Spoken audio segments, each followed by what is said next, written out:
I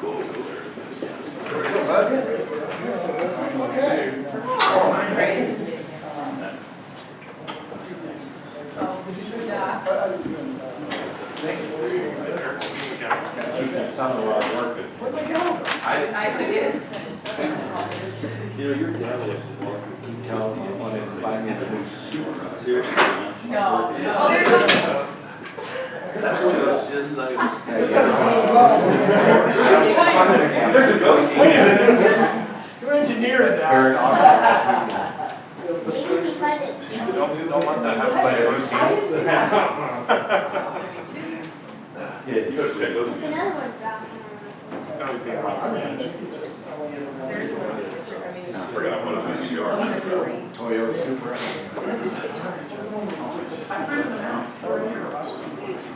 The Sonic GT. No, I can afford it.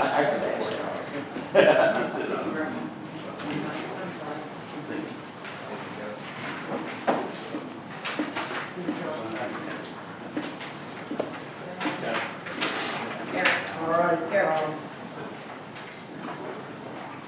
Okay. Our calls to order at 6:30. We'll start with the flags to the flag.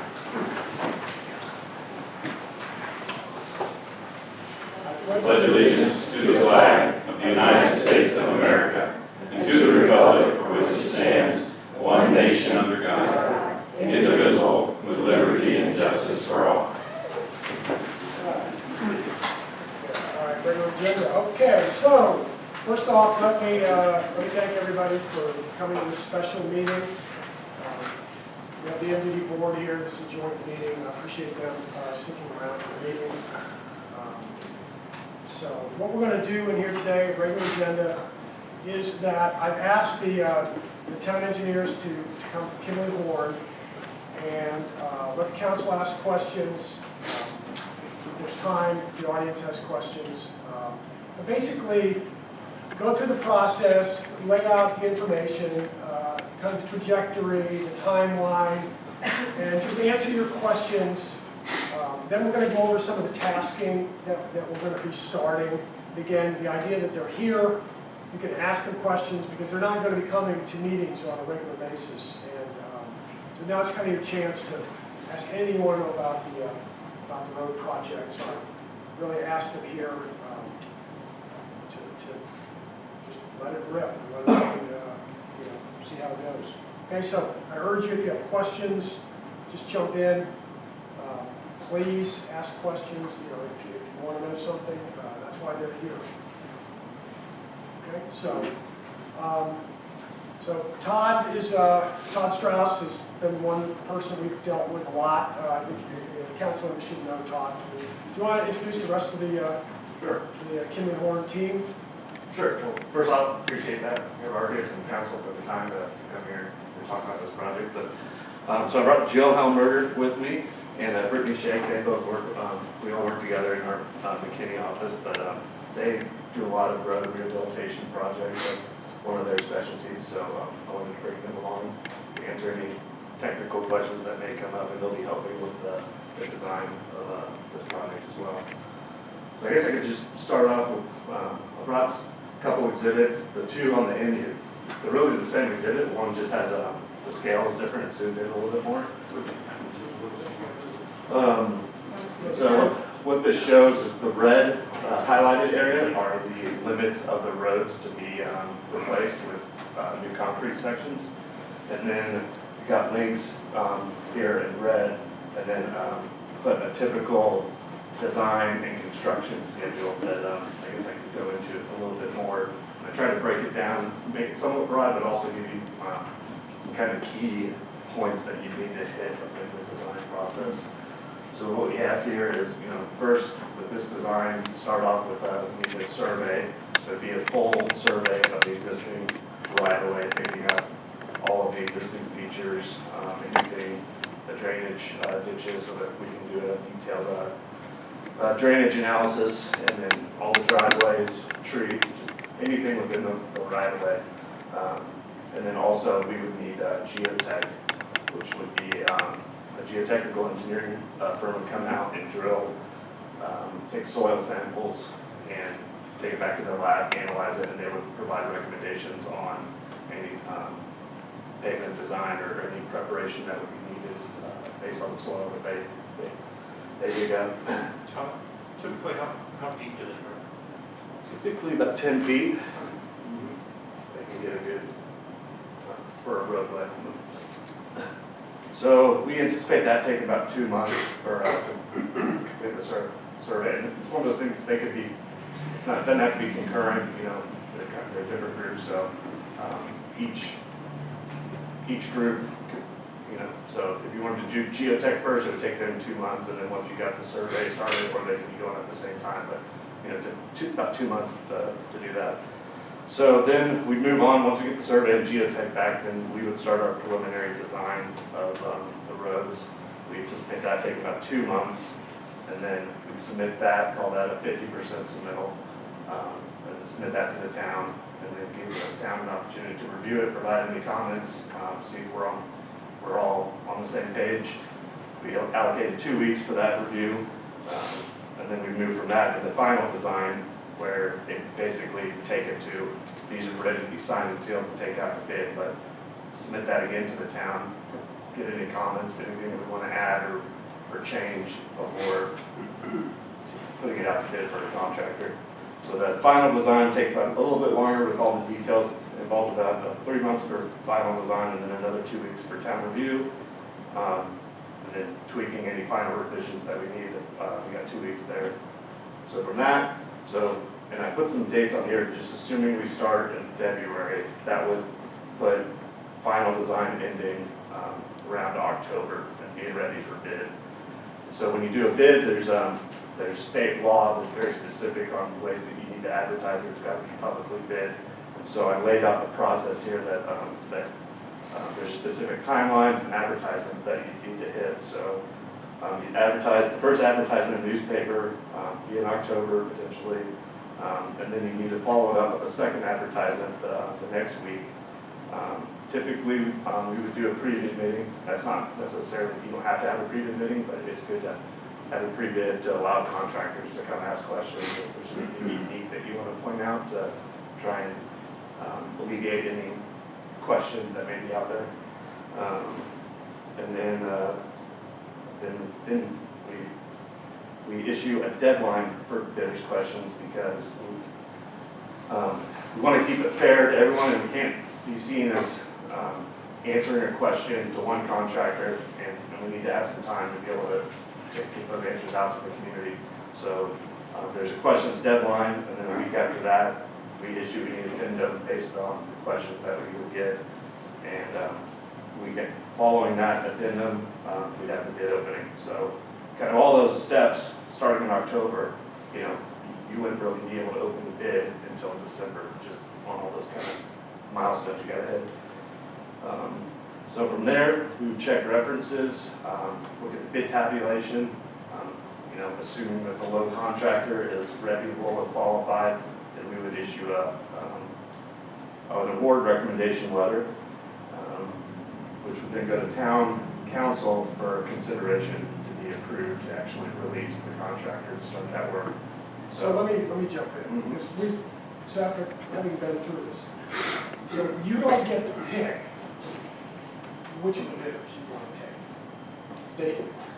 They're going to make a recommendation based on what we've put in the bid documents. If we say we want to weight experience 50%, the cost, we can make a formula. Most everybody does low bid. If you say low bid, and they say they're qualified, you got to take that person. You can't cheat. It's a sealed bid. You got to take what you get, or don't do anything at all. Our choice is always to reject and say we don't want to do it. That's out of our realm. The price is too high. We're just going to abort the mission. But it's not like you're going to sit here. Your choice is to do what he says to do, or do nothing. You're not going to review what he did and make your own choice as to who you would like of the 12 bidders. Legally, that's not how it works. We can't do that. That's their job as the engineers to recommend to the non-engineers, some you non-engineers, what to do. So basically, that's the way that it works. That's the steps in the process. Now, Todd, one of the things that we did was we kind of had a base bid, and then we had, I'm blanking on the term for it, add-ons or, alternates, so that we could then, so, instead of having the whole thing, and the whole thing comes in at, over what we want, well, there's no way to put that genie back in the bottle. You have to start all over again. You can't say, well, let's go back to this guy and say what they do for half of it. You can't do that. So we kind of did, okay, let's do some of these streets, but let's have an add-on to like Green Meadow, or I forget what we did. But we had some additional ones so we could get the base bid for sure. If it came in low enough, we'd pick off something else. That's how we did it. So that's, again, a decision when we, as a group, have to decide how we want to advertise it. That's something that will come up, as to what do we want to make the base bid, and then, what do we think other stuff. Right.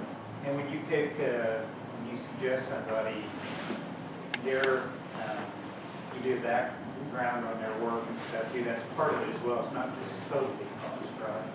Correct. When you So find out they didn't do part of the- bad work. part of the bidding documents, there'll be a bid book, that's a few hundred pages. But in the front of it, there's a questionnaire or qualification statement, and then typically we'll put in some requirements on, you have to have done so many feet of similar type of project that's, within the kind of the same price range, to make sure that the contractor's got the bonding capacity to do this type of project. But they also fill out a questionnaire of references, and so, we will call the various municipalities and public works that they worked in previously to kind of check that they're not, we don't just take their word that they're good, and call them the references as well. Is there anything else that goes into it besides the cost and their reputation? Is there anything else that goes? There are other bidding procedures you can do, but you can look at time, for instance. You can ask them to provide an estimate on how long they think the contract will take. That's, I would say 90% of the contracts are the time is set by the engineer, and everyone's bidding apples to apples, but you can go that way, but let me jump in, because we had discussions like this before with the attorney. It's pretty hard to deviate. If you say low bid, it's almost impossible to deviate from that. Because the whole idea about open bidding, sealed bids, is you get, if you could do that and somehow come up with some, convenient loophole to go with this guy, you've defeated the whole purpose. And the attorneys, at the time, they said, look, if you try and deviate from what they say, then he's going to get a lot of business, because the loser is going to sue. I mean, because they followed the rules, they were the winner, and you gave it to the other guy. So, for all intents and purposes, now if we write in that bid document what we want, and the other one we did low bid. It was strictly the low bid if you're qualified. You can't just be 3 guys with a truck. You had to be qualified with experience in this, but whoever that low bidder was, it was not who we thought it would be. It was not the person working in Little Island right around the corner that we would have bet money they were going to be the low bidder. It wasn't them. And we gave it to the other guy. They were low. Remember, the whole point about open bidding under procurement is to get the best value for your money. Right. Right? But, that's, so, anyway, that's kind of how it worked before. And if you start deviating, that's just kind of the industry standard, and you start deviating and making it too different, then you could affect the amount of bidders that you're going to have if you make it difficult, or they see it as too cumbersome to even do the bid, and you may not get as many bids, and you may not get as good of a price. So typically, it's just you do low bid, but you require qualifications. You might mention that we also call contractors and not rely just on the notification of the bid. Joe brought up a good point. So we advertise in the newspaper, and then we also we'll put it on a Sidcast is the name of the program. It's an online website that all the contractors, all the engineers use this for publicly bidding. And that drums up a lot of interest. And then also, just through us working with contractors on a regular basis, we'll also call contractors in the design phase, number one, to kind of make sure that our numbers, our bidding numbers look good, but then also to let them know about and we'll let the community know as best we can to bring as much bidding interest to the project as we can. What's that range of community? Like how far do you guys go after these contractors to come in and get this done pretty well? I mean, most of them are local, but there's some that are in Lubbock that will do, but for the most part, I mean, there's so many just in the North Texas area that Brittany, we're just talking that she had a bid late last year where they had 12 bidders on a roadway project. And that was, you said 1.5, 1.6 million? Right. Ours is almost 3 times that much. Right, because, we don't want someone coming down from New York, that, that is coming down because he can't work in the winter, Right. Right. Well, that's what I was asking, how big the community was, I was curious. So from there, if everything looks good with the low bidder, we would present the award recommendation letter, then it would go to town council for vote. So depending on the town council schedule, could be a month or there. And then typically, once it's approved by council, then it's ready for issuance of the notice to proceed, which is the official start date of that contract. So taking all that into consideration, that would put you about February of next year of when you have a contractor ready to start construction. And then we estimated 8 months of construction timeline for this amount of roadway. And even that could be, you can bring that down, or you can be a little bit more flexible with that, but 8 months is what we felt. You wouldn't be making it too difficult on the timeline for a contractor that you would be driving down the price. So what I mean, you could say we want this done in 4 months, and they would get it done, but you pay a premium for it because they would have to put on more people to get that done. So 8 months is a realistic time frame we feel for this length of road. So then that has basically the end and, your new streets ready to drive on by October of 2020. But if I might, every street's not gonna be done at one time. Right. So we'll have some streets that will be ready to drive on within technically 10 days as the test results, if the brakes come back and you need it for circulation or something. Right. But the project completion would be that way, but the streets will be put online just as soon as the tests are out. Yeah, that's what I mean. Probably what I should have said is contractor out and done with his work by October 20. So are they gonna kind of do what they did over here? One side of the street was, Probably. yeah. I mean, it was fine. I mean, it was not a big deal over here. You just went down one side of the street and then kind of went right around. My question is it you, the engineer, or is it the contractor that chooses kind of like where the starting point is, right? So we can tell them, I mean, you can tell them where you want to start. You can give limits on certain areas that they need to be in and out of by a certain amount of time. But, generally, that's a means and methods, and we leave that up to the contractor on, we try not to give them, tell them what they're going to do on a day-to-day basis and let them decide what they think is best. But, sometimes there are very specific things that you need to have that road closed by in this time frame, and you need to make that very clear to them. So, You talk about the bottleneck.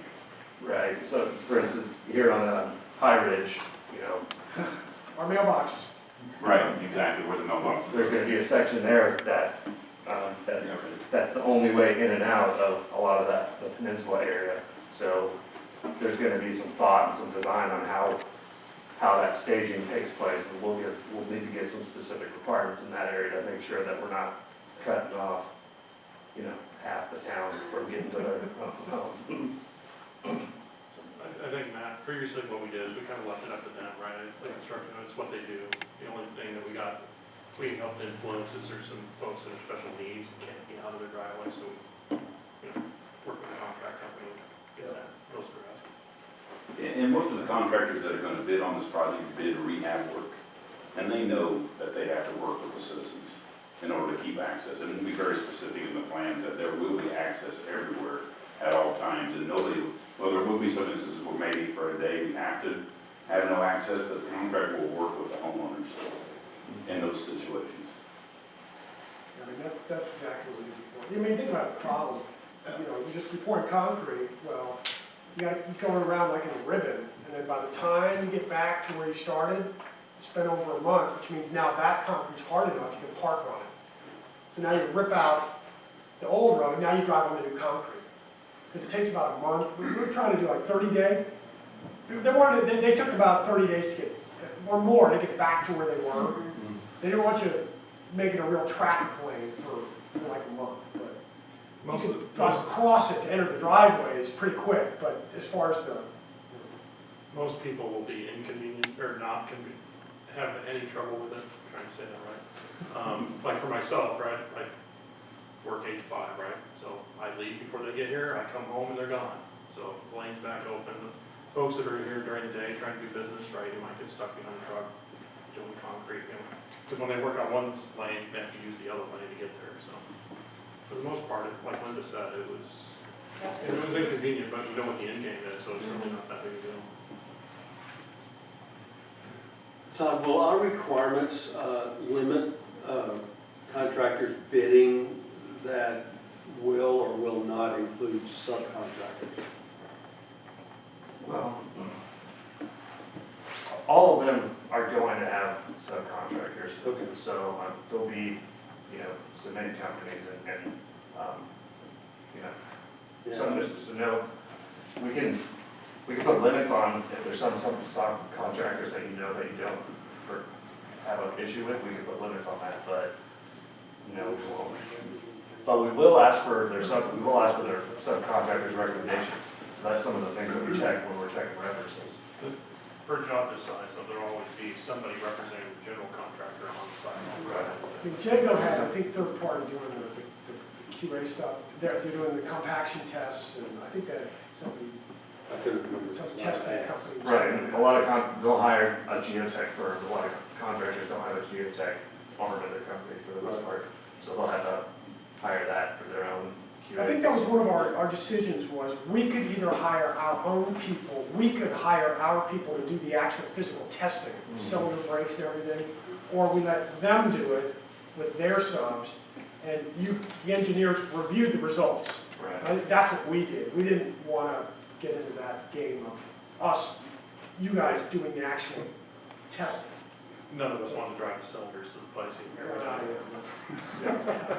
And that's we see that a lot where that's part of the bidding document, and the contractor knows that he's gonna have to hire a geotech or a materials testing firm.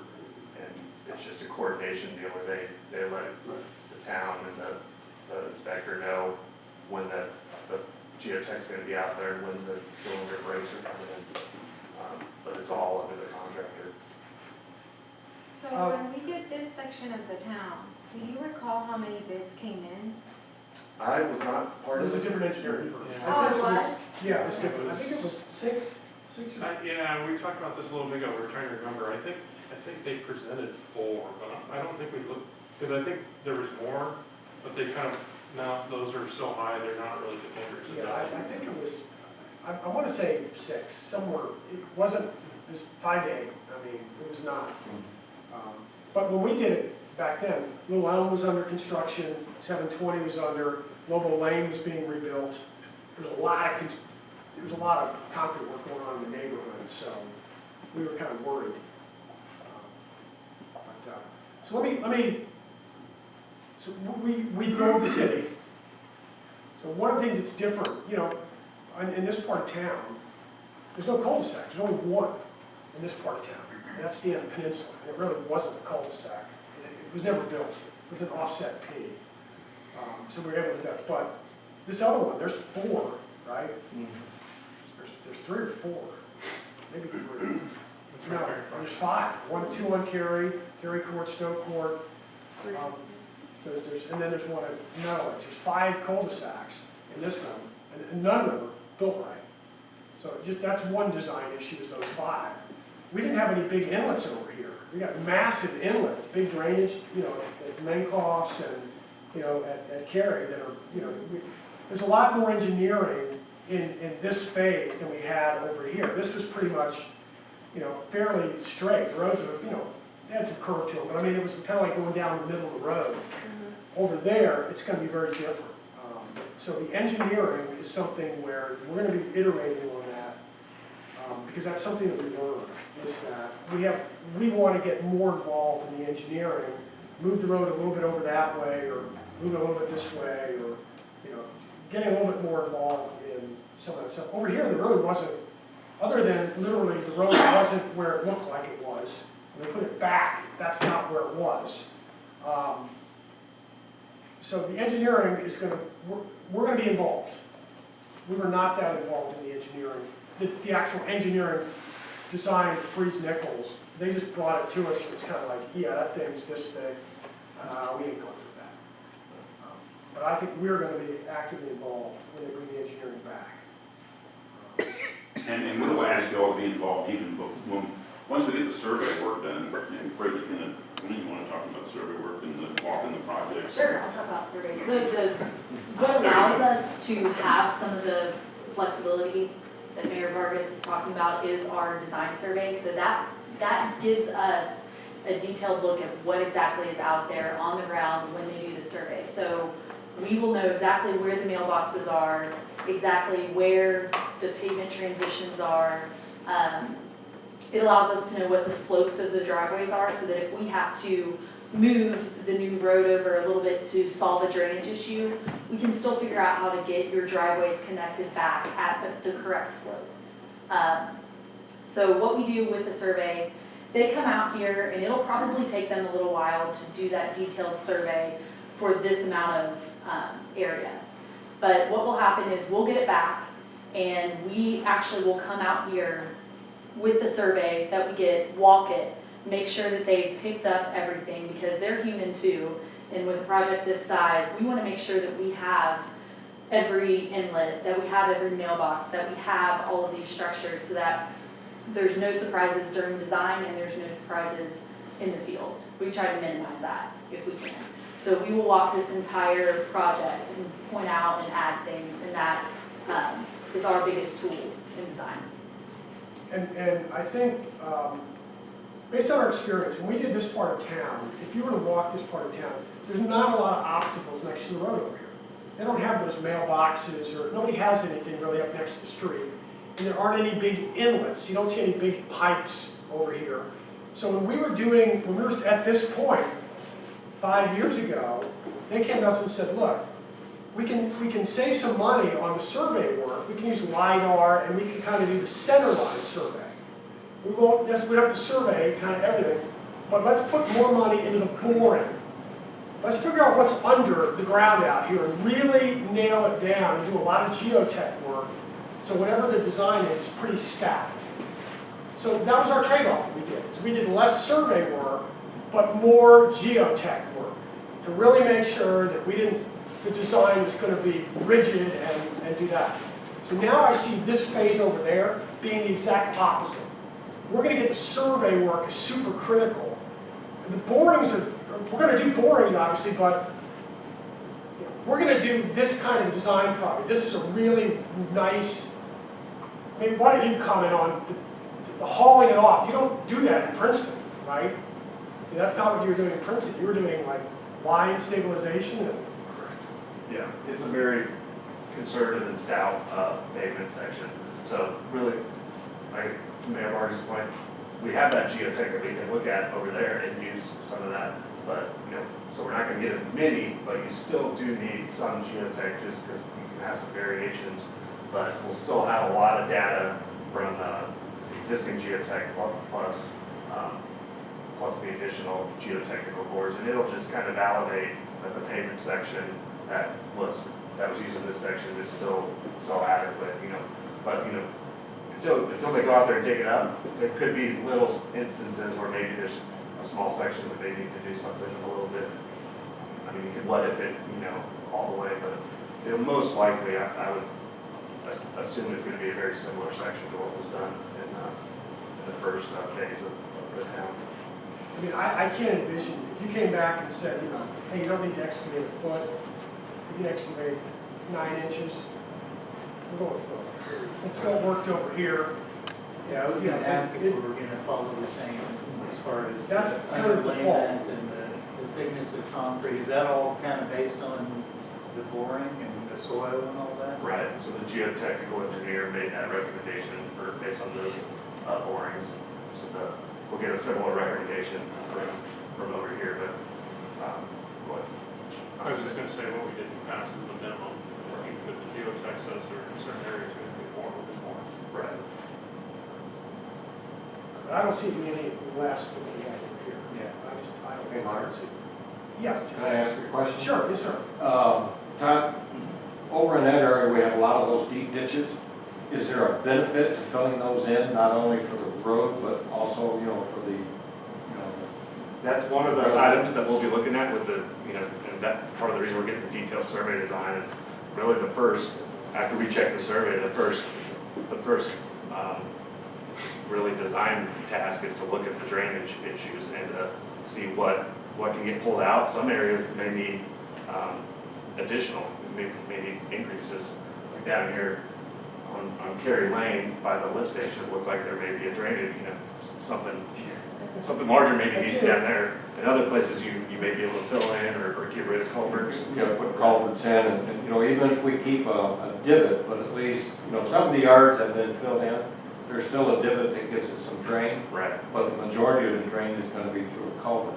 Right. So would that would benefit stabilizing that road as well, correct? Absolutely. Well, you know, Dan, I mean, we don't have very good shoulders.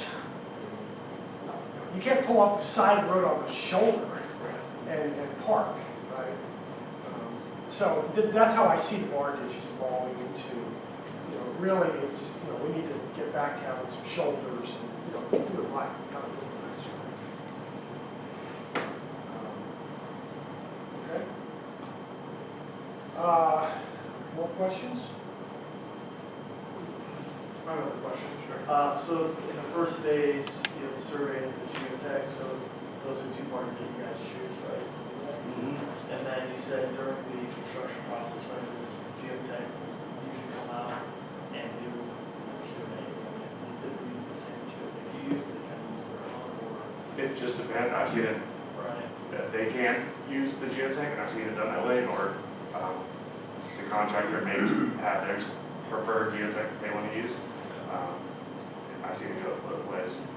You can require a certain geotechnical firm to be used or contract directly with them.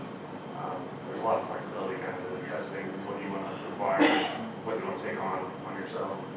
So we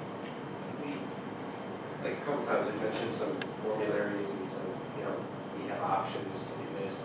So you guys are more sort of the experts in terms of the engineering component. So do you guys provide, like, I know we've done this once already, but, you know,